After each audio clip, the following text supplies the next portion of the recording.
Southgate bears brunt of fine margins after England's narrative distorted David Hytner. It was easy to imagine the gravelly tones of the voiceover from those epic Hollywood movie trailers.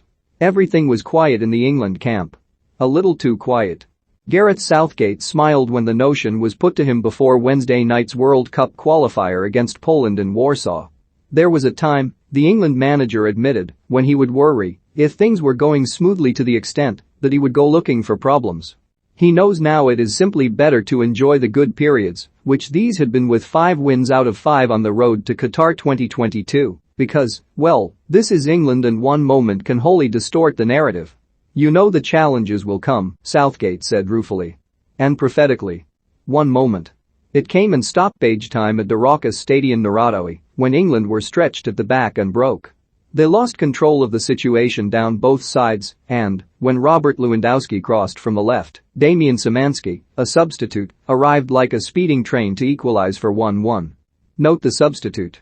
Szymanski, for whom this was a first international goal, was one of 5 introduced by the Poland manager, Paulo Sousa.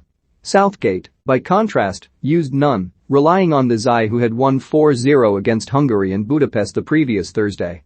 It was the first time since the Euro '96 semi-final against Germany, in which Southgate played, that an England team had not made a change. Could anyone honestly say that the Poland goal was coming?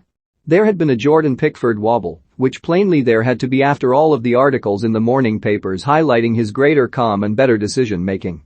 The goalkeeper saw an 82nd minute clearance charged down by another substitute, Karol Swiderski, and was lucky to get away with it. It was an individual error, the kind that cannot be legislated for.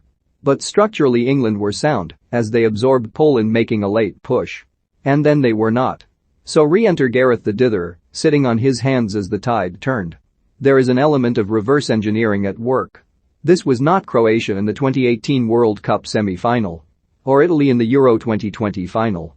In both of those games, England were slowly and inexorably reeled in. The control wrested from them over a sustained period, together with the lead. If Szymanski had not been allowed to get in, England would have been hailed for the maturity of their performance, particularly during a second half that they dominated, even if they did not do enough across the piece in creative terms. Bring on Jordan Henderson to batten down the hatches? Imagine the reaction if the goal had still been conceded. Then Southgate would have been flayed for over caution, another of the sticks with which he has been beaten. Damned if he does, damned if he does not. And yet these are the rules of engagement at the very top level, and nobody knows them better than Southgate.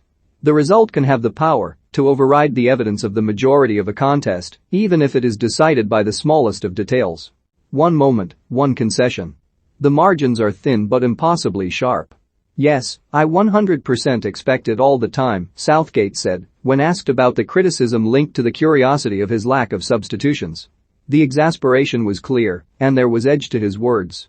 It seems to be the way, so I wouldn't expect that to be any different now. Is it fair? It's not important what I think about it, Southgate replied. People are more than entitled to look at performances or look at a decision and pass comment. That's absolutely fair in assessing games. That's the life of all managers in high-profile jobs and you have to accept that as a manager, at least. As for much of his tenure, Southgate must fight against trends, against history, some of it of his own making. And he must ensure that they do not envelop him and the team. What has pleased him over this past international break has been the reaction of his players to the heartbreak of the Italy defeat at the Euros. For the first time in nearly 2 years, England played to hostile full houses in Budapest and Warsaw, and they did not look fazed. Southgate, meanwhile, was entitled to point out that a clutch of leading nations had dropped points. They included Italy, France, and Spain. The players have done a fantastic job, the way that they've responded to the disappointment of the final, the way they have picked the baton up from that, Southgate said. A lot of the other teams in those latter stages haven't done that. They've taken on 2 very difficult away games with no away supporters, packed attendances, and really controlled those games. I couldn't give them enough praise and credit for what they've done. The Poland draw ought not to affect England's direct qualification to Qatar, not with 6 points to come, in all likelihood, from the reverse ties in Andorra and San Marino. Only if they were to make a hash of the Wembley games against Hungary and Albania would there be any jeopardy. For Southgate, though, everything is no longer quiet.